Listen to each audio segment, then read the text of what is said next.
वो यंगस्टर है Dewald Brevis, लेकिन उसके आउट के पीछे नुमान अली की 4 ओवर की मेहनत थी। मैं डायरेक्ट इस जगह आ गया हूँ, मैं करता हूँ वैलिड बातें। स्कोर तो सबको पता है, फिर मैं आऊँगा बाबर के फ्यूचर पे, ये नहीं बताने कि उसने 50 नहीं किया, कि उस पर सवालिया निशान बन क्यों रहा है, अब क्यों बन रहा है।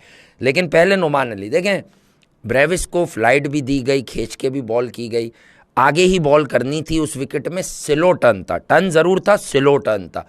तो नुमान अली ने 3-4 ओवर पहले ये ठानी कि मैं इसे टांग से बॉल करूं, मिडिल और लेग की लाइन से, क्योंकि ग्लोरी बॉल की तरफ उसने देखना शुरू किया। लेकिन उन्होंने ग्लोरी बॉल की तरफ देखना तो शुरू किया, ऑल ऑफ द सडन 1-2 बॉलें करके वो फिर ऑफ स्टंप पे बॉल गिराते रहे। यानी उन्होंने वो विकेट कुछ रन्स देकर खरीदी डिवाल्ड ब्रेविस की। उसके जहन में ये बात नहीं डाली कि मेरा प्लान ही यही है, उसके जहन में बात डाली कि मैं तुझसे बचने के लिए 1-2 गेंदे मिडिल और लेग की लाइन पे पिच कर रहा हूं, बाकी मैं तुम्हें वहीं मिडिल और ऑफ पे ही खिला रहा हूं कि यार तुम चलाओ तो तुम खड़ी कर दो। इस चीज़ ने डिवाल्ड ब्रेविस को, जो कि यंगस्टर है, इस फॉर्मेट में तो बहुत ही नया नवेला है, बहुत full of youth, full of talent, सब कुछ है उसमें, स्पार्क, फ्लेयर। रमीज भाई ने जो कुछ मोहम्मद हारिस में देखना चाहता वो सब कुछ डिवाल्ड ब्रेविस में मिल गया, हारिस में कुछ नहीं मिल के दिया हमें, ठीक है, ऐसे समझ लें आप इसको। तो नुमान अली ने वहां से जब बॉल को निकाला तो believe me guys, Dewald Brevis समझा ये हादसाती तौर पे चाचा बचने के लिए एक आधा बॉल इधर कर रहे हैं, बट नुमान के जहन में एक सर्टन प्लान था।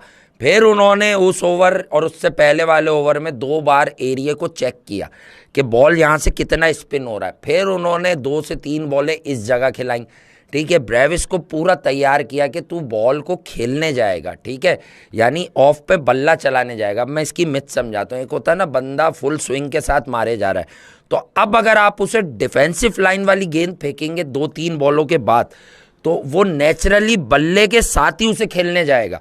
देखिए, खेलना तो उस बॉल को बैट से ही था, लेकिन एक काम ये भी हो सकता था कि आप बैट के स्वीप कर जाते, बच जाते, ठीक है, उस एंगल से बॉल टांग पे लगता है, एलबीडब्ल्यू का फैक्टर खत्म हो जाता, क्योंकि वो इतना कॉन्फिडेंट हो चुका था कि मैं फ्रंट फुट पे भी मार रहा हूं, मैं बैक फुट पे भी अगर ऐसे चला रहा हूं तो मेरा शॉट लग रहा है, और फ्रंट फुट पे तो मैं छक्का मार रहा हूं। तो वो बॉल के साथ साथ उसे फॉलो कर गया, क्योंकि ब्रेविस ने एयर में ही ये फैसला कर लिया कि वो इस बॉल को बैट से ही खेलेगा। इसे कहते हैं खिलाकर आउट करना, कि इतना कॉन्फिडेंस ब्रेविस को आ गया था कि मैं हर तरह की बॉल को टैकल कर लूंगा। स्टंप्स उसके जहन से निकल गए कि इस बॉल की लाइन क्या है, और वो बॉल ग्रिप अच्छा टर्न हो गया, बहुत शार्प नहीं हुआ, अच्छा हुआ, जरा सा दूसरी बॉलों से एफर्ट बॉल था, नुमान का फिंगर का बड़ा जोर लगाया था, तो इस तरह से टर्न होके वो बॉल अंदर चला गया, ठीक है।